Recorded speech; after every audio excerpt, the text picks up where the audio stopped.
இன்றைக்கு நாட்டினுடைய பாதுகாப்பு இருக்குன்னு இன்றைக்கி நிறையா ப்ராடக்ட்ஸ் உருவாகிட்டு இருக்குது. அதுக்கு ஒரு முக்கியமான ஒரு தளமாக இந்த தளத்தை நாம் பார்க்கலாம். குறிப்பாக மிலிட்ரி பேஸாக இருந்தாலும், ஏர்ஃபோர்ஸாக இருந்தாலும், நேவலாக இருந்தாலும் உயரிய பதவிக்கு வர வேண்டும் என்று ஆசைப்படுகின்றவர்களை மாணவ பருவத்திலிருந்து அவர்களை தயார்படுத்துகின்ற அந்த பணியை இன்றைக்கு செய்து கொண்டிருக்கின்றது இந்த சைனிக். லாஸ்ட் இயர் செப்டம்பர் 21 அன்றைக்கி நம்முடைய முதல்வர் நிர்மல் ராகவ் அவர்கள் என்னை நேரடியாக சந்தித்து கேட்டார், இப்பதற்கு எப்படிப்பட்ட தியாகங்களை செய்ய வேண்டுமோ அப்பொழுது அதை நாம் செய்வோம் என்று சொன்னாலும், இன்றைக்கு நீங்கள் இங்கே இருக்கின்ற தேசப்பட்டை சுற்றி வளைச்செல்லாம் பேசணும் அவசியமே கிடையாது. கொடிக்காத்த குமரன் வாழ்ந்த மாவட்டம் இந்த மாவட்டம். இந்த இடத்தில் இந்த பள்ளிக்கூடம் இருக்கிறது, இது ஒன்றே நம்ம கண்முன் இருக்கின்ற ஒரு உதாரணமாக பார்த்தாலே போதும் என்று சொல்லும்பொழுது நீங்கள் அந்த உணர்வை பெற்றவராக இருக்க வேண்டும். இந்த நிகழ்ச்சியிலே எங்களோடு கலந்து கொண்டிருக்கின்ற நம்முடைய அண்ணன் பத்மநாபன் அவர்களாக இருந்தாலும், நான் ஜெயராமகிருஷ்ணன் அவர்களாக இருந்தாலும், எங்களுடைய இயக்கத்தை சார்ந்தவர்களுக்கெல்லாம் நான் செல்கின்ற இடம்லாம் சொல்வது உண்மை தான். பல நிகழ்ச்சி பண்ணுறோம், பல தலைவர்களுடைய பிறந்தநாளை கொண்டாடுகின்றோம், பல நலத்திட்டங்களை வழங்குகின்றோம்.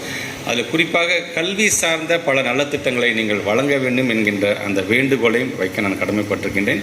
இங்கே நீங்கள் சொன்னது போல் ஆனந்த் சார் சொன்னது மாதிரி கண்டிப்பாக நம்முடைய ஆனரபிள் சீஃப் மினிஸ்டருடைய நாலேஜுக்கு நான் கொண்டு சென்று இன்னொரு சைனிக் பள்ளிக்கூடம் அமைப்பதற்கு என்ன முயற்சியோ அதை கண்டிப்பாக துறையின் சார்பாக நான் எடுப்பேன் என்கின்ற உறுதிமொழியை சொல்ல நான் கடமைப்பட்டிருக்கின்றேன். இங்கே இருக்கின்ற நம்முடைய நாடாளுமன்ற உறுப்பினர் அண்ணன் சொன்னது போல் இன்னும் எவ்வளோ ஃபண்டு, இப்போ ஒரு 7.5 கோடி நாங்கள் வழங்கியிருக்கிறோம் என்று சொன்னால், இன்னும் அடுத்த கட்டத்திற்கு இதை கொண்டு செல்வதற்கு, இதை லைவாக வச்சுக்கிறதுக்கு நம்ம என்னென்ன செய்வோமோ கண்டிப்பாக துறையின் சார்பாக அதையும் நாங்கள் செய்வதற்கு காத்துக்கொண்டு. பட் நான் திருப்பி சொல்கிறேன், இது எல்லாத்திற்குமே சக்ஸஸ்ஃபுல்லாக எனக்கு இவ்வளோ ஃபண்டு வருது போகுது அப்படின்னு சொன்னாங்கன்னா, இதுக்கு முழு காரணம் யார் என்று சொன்னால் இங்கே அமர்ந்திருக்கின்ற நம்முடைய கேப்டன் நிர்மல் ராகவ் சார் அவர்கள் தான் நான் சொல்வேன். ஏன்னா அவர் எடுத்துக்கிட்ட முயற்சி, ஒரு வார்த்தை சொன்னோம் என்று சொன்னால் அடுத்த நிமிஷம் அந்த டிசிப்ளின். இன்றைக்கி 3 மணிக்கு வாங்க சார், 3 மணிக்கு வராரு, போய் சிஎம்ஐ பார்க்குறாங்க, ரெப்ரசன்ட் பண்ணுறாங்க, எங்கள் மூலமாக சிஎம்க்கு அந்த ப்ரெஷர் கொடுக்க சொல்கிறாங்க. இமீடியட்டாக நாங்கள் ஒரு டீம் மீட்டிங் போகிறோம், இமீடியட்டாக அந்த ஃபண்ட் ரிலீஸ் ஆகுது.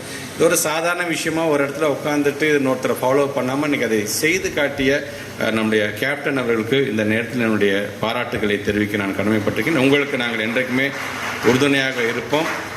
இங்கே வருகை தந்திருக்கின்ற கிரிக்கெட் விளையாடிருப்பாங்க, ஃபுட்பால், இதை தவிர்த்து பெரிய டிஸ்ட்ராக்ஷனும் கிடையாது. ஆனால் அவர்களை காட்டிலும் இன்றைக்கு நீங்கள் உங்களுக்கு இருக்கான அந்த சேலஞ்சஸ் அதை மீறி நீங்கள் வந்திருக்கீங்க. இன்றைக்கி அவ்வளோ டெக்னாலஜி இருக்குது, செல்ஃபோன் கையில் வந்துருச்சு, எவ்வளோ டிவி சேனல்ஸ் வந்துருச்சு. அதெல்லாம் டிஸ்ட்ராக்ட் பண்ணாமல் நானும் டிசிப்ளினோடு இருக்க வேண்டும் என்பதற்காக எப்போ நீங்கள் இந்த வளாகத்திற்குள் நுழைந்தீர்களோ அன்றைக்கே நீங்களாம் மேம்படுத்தப்பட்டவர்களாகத்தான் அதை நான் கருதுவேன்.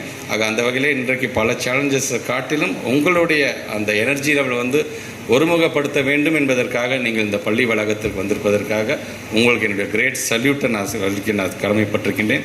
ஆக நீங்கள் தொடர்ந்து இந்த வயசை எதற்காக பயன்படுத்த வேண்டுமோ அதற்காக மட்டும் பயன்படுத்துங்கள். கண்டிப்பாக உங்களை நல்வழிப்படுத்துவதற்கு இந்த சைனிக் ஸ்கூலை சார்ந்திருக்க உங்களுடைய பெருமதிப்புக்குரிய ஆசிரியர் பெருமக்கள் உங்களுக்கு என்றைக்குமே உறுதுணையாக இருப்பார்கள் என்று சொல்லி, இன்னும் எல்லாரும் சொன்னது போல தான் இது 60 தான், இன்னும் பல 100 இது தாண்ட வேண்டும் என்று சொல்லி அனைவருக்கும் என்னுடைய வாழ்த்துக்களை தெரிவித்து இந்த அளவு நிறைவு செய்கிறேன். நன்றி, வணக்கம்.